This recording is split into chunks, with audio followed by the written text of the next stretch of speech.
Dentre as taxas recebidas pelos países, o Brasil é o que tem a maior taxa.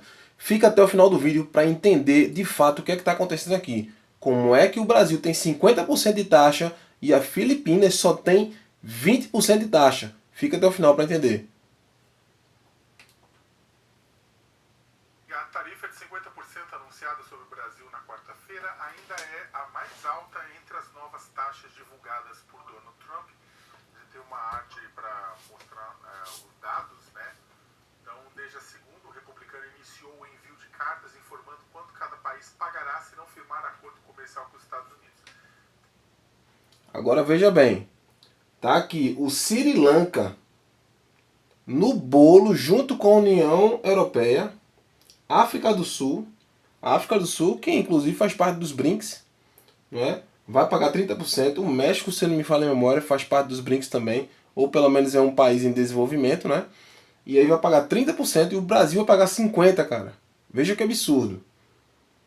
Aí entra aqui Bangladesh no meio junto com o Canadá e Sérvia pagando 35% de taxa. Veja só. Outro aqui, Brunei, Cazaquistão, Moldávia e a Tunísia pagando 25% de taxa. Caso não entre em acordo ali com os Estados Unidos, né? O Camboja e Tailândia, cara, irão pagar, né, 36% de taxa. Até o Laos, cara, Mianmar e Laos paga 40% e o Brasil paga 50%. Isso aqui é inadmissível. Trump definiu valores que variam entre 20% e 50%, a depender do país, com validade a partir de 1º de agosto, que a gente tem no telão. 30% África do Sul, Argélia, Bósnia e Herzegovina, Iraque, Líbia, México, Sri Lanka e União Europeia. Depois 35% Bangladesh, Canadá e Sérvia. Brasil com 50%, único nessa alíquota. Brunei, Cazaquistão, Coreia do Sul, Malásia, Japão, Moldávia, Tunísia, 25%, Camboja e Tailândia, 36%, Filipinas, 20%, Indonésia, 32%, Laos e Mianmar, 40%. Furriela, os números, bem, a gente aparece, o Brasil aparece em primeiro lugar, e alguns especialistas e alguns economistas estão falando da dificuldade que o governo terá para fazer a negociação, porque o Brasil já é um país deficitário na balança comercial com relação aos Estados Unidos. Também já mandamos muitos recursos na forma de royalties, direitos autorais, patentes e tantas outras coisas para os Estados Unidos e também em pagamentos em remessas. E o que acontece, ou seja, os Estados Unidos ele traz o componente político, ele joga a questão do Bolsonaro em cima da mesa, isso dificilmente vai mudar, até porque não diz respeito ao executivo, mas sim ao judiciário, né? E aí procura o que o Brasil tem de caminho para tentar negociar do ponto de vista econômico. Antes de a gente entrar nesse detalhe aqui, por favor, se inscreva no canal, deixa o teu like, curte e comenta aí embaixo o que é que você pensa a respeito sobre esse tema aqui tão importante e que vai impactar na minha e na sua vida. A longo prazo isso aqui pode dar um problema seríssimo para a gente financeiro aqui no Brasil, tá?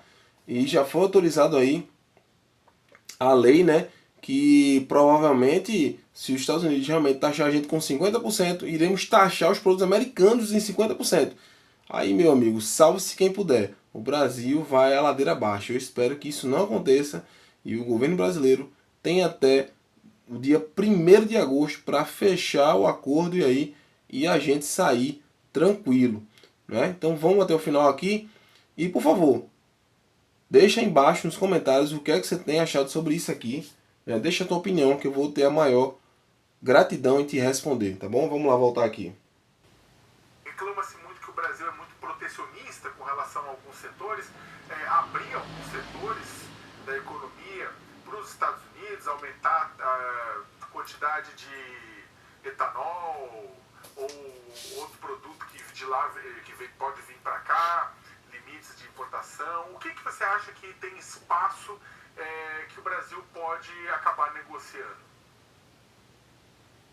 Bom, primeiramente, né, aquela carta que Donald Trump enviou, ela está mal redigida, né? ela tem um erro técnico ao falar que os Estados Unidos têm déficit com o Brasil, então já tem um erro. Ele está tentando passar um pano aqui para Trump, né? Não é possível. Porque isso aí é público, isso aí são dados públicos em que o Brasil é que tem um déficit em relação aos Estados Unidos, né? É verdade seja dita. E aqui eu estou aqui para dizer, não só dar a minha opinião, mas também dizer a verdade acima de tudo. Né? Isso é um fato, né? São dados públicos aí, você pode pesquisar, de repente até no Google e até vários canais aqui, redes aqui foram divulgados esses dados em que o Brasil é que deve, que está na balança deficitária em relação aos Estados Unidos. Então isso aqui já não tem nada a ver. Aí, mas se você pegar a redação, no começo foram inseridos 2 pontos que não tem nada a ver com aquela carta padrão, que aliás é a mesma que foi para o Japão, para a Coreia do Sul e para outros lugares.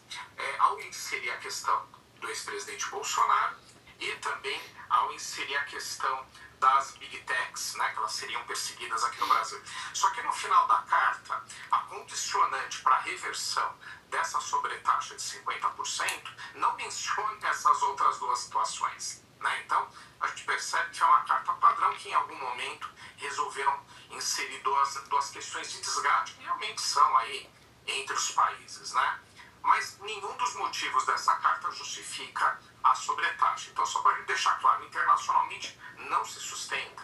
Né? Não pode nenhum outro Estado, seja lá qual for, interferir em decisões judiciais brasileiras, né, que envolve essas 2 situações políticas principais, não pode interferir em questões políticas do Brasil, e no passado outros episódios aconteceram e os Estados Unidos não agiram dessa forma em relação ao Brasil. Eu acho que existem outros desgastes para os BRICS, ao Brasil fazer certas colocações a favor do Irã, outras aí que realmente a relação ela não é tão boa. Né? Então, mas não é o que está na carta, são outras questões. Mas aí colocando a questão especificamente da sobretaxa, realmente o Brasil tem pouca margem de negociação a partir do momento, como você mencionou, que nós realmente já somos deficitários e em valor considerável para o tamanho da economia brasileira. Os Estados Unidos não representam nada, mas para nós sim. Então a gente perde um pouco o poder de negociar em sentido do que a gente pode entregar adicionalmente. Para você ter noção, o México, ele depende, e a gente viu aqui, se eu não me engano, são 30% aqui, né, que o México tá para ser taxado em 30%, mas o México depende, 80% das suas exportações vão para os Estados Unidos. Então, cara, eles não têm para onde correr, entendeu? Porque é o vizinho ali, né? Então, o custo de transporte para entregar os produtos é muito mais barato, não é?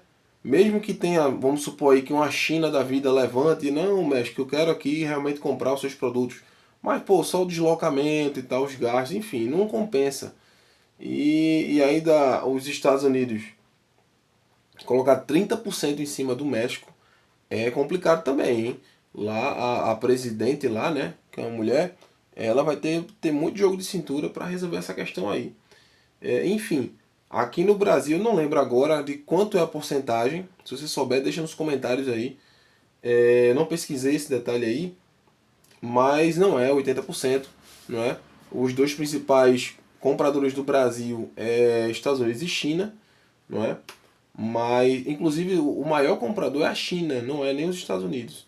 Mas tem uma parcela significativa, obviamente, não é? Mas vamos continuar aqui para não perder o entendimento. Eu acho que tem algumas situações aqui que a gente pode colocar na mesa. Reforçar esse ponto de sermos deficitários, isso tem que sempre ser colocado. Não misturar os assuntos políticos e de discussão judicial nessa mesa de negociação, não trazer informando que é uma questão de soberania do Brasil. O Brasil não vai discutir esses pontos, conforme você mencionou. É o executivo que discute os nossos acordos no exterior e o executivo não responde por decisões judiciais. Então eu acho que dá para ter essa conversa. E eu não acredito, né, que os Estados Unidos vão levar tanto a ferro e fogo essas questões na hora de negociar. Por conta de predileções políticas, até colocaram na carta.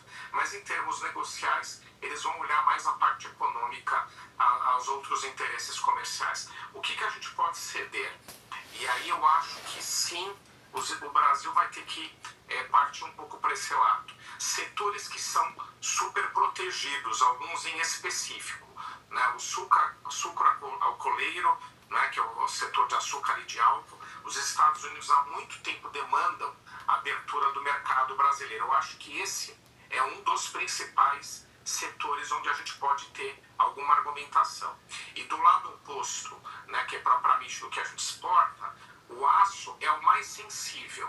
Os Estados Unidos têm feito acordo com muitos países, mas não sobre o aço. Estão negociando um acordo de livre comércio com a Argentina, por exemplo, mas o aço não está na negociação. Então, acho que o Brasil, como é muito forte nesse setor, pode fazer uma negociação envolvendo, né, cotas de exportação para os Estados Unidos, aí sim, de investimentos em abertura de empresas desse setor do Brasil que já tem. A Gerdau, por exemplo, já está nos Estados Unidos, e no setor de açúcar e do álcool. Eu acho que são as únicas áreas onde a gente tem algum poder de negociação que convença os Estados Unidos e que ainda permita com que o Brasil não saia tão fragilizado.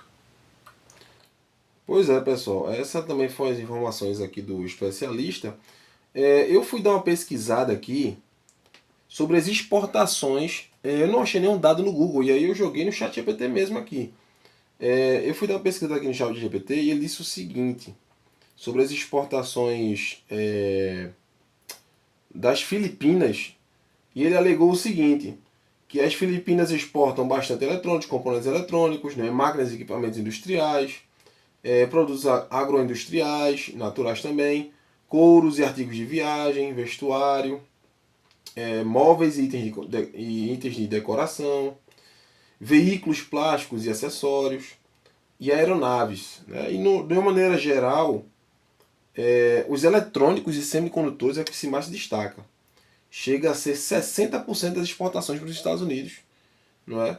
Isso é bem interessante para eles. Né? Máquinas e dispositivos técnicos médicos, né? Produtos de campo, que é a alimentação no caso, né? Na área têxtil também ali, e o vestuário. Né? E aqui, se você perceber, sobre aqui em cima, eletrônicos e semicondutores, que são os 60%, 60%, são chips, né? São chips que é muito que se você, e inclusive quando eu estava fazendo essa pesquisa aqui, me veio na mente que os Estados Unidos, querendo ou não, as Filipinas estão muito próximas da China. Então, um dos motivos pelo qual os Estados Unidos não aplicaram uma taxa maior para as Filipinas, ou equiparado, ou mais próxima pelo menos do que o Brasil, em relação a esse conflito entre... teoricamente existe uma guerra ponto fria, não é, comercial entre Estados Unidos e China. E aí, se os Estados Unidos perder o comércio filipino, ele vai ser favorecido para a China. A Filipina vai correr para a China e vai depositar esse 60% aí, ó, os Estados Unidos perderia. Né? Então, as Filipinas aqui, nesse quesito também, né, tem um certo teor de motivo pelo qual também ser menor essa taxação para eles. Né? E uns dados gerais aqui é que até em 2024 as exportações das Filipinas para os Estados Unidos somaram um total de 12,1 bilhão de dólares. Não é? E em relação ao que os Estados Unidos vendem para as Filipinas, são 23,5 bilhões numa balança bilateral. Não é? Então era isso. Né? E sobre o Brasil, cara, sobre o Brasil mesmo, essa questão essa taxa de 50%, ao meu ver, é só um critério mesmo político, entendeu? É só de fato, e essa minha breve pesquisa aqui escancarou muito, né, essa questão, que de fato é só um critério político, que se tivesse um jogo de cadeiras aí, se não fosse Lula como presidente, se fosse Bolsonaro, provavelmente a gente não iria nem ser pressionado em relação a isso, de uma taxa absurda dessa, de 50%, é uma coisa inadmissível, entendeu? Até porque a gente está falando de um país que tem um branding gigante, cara.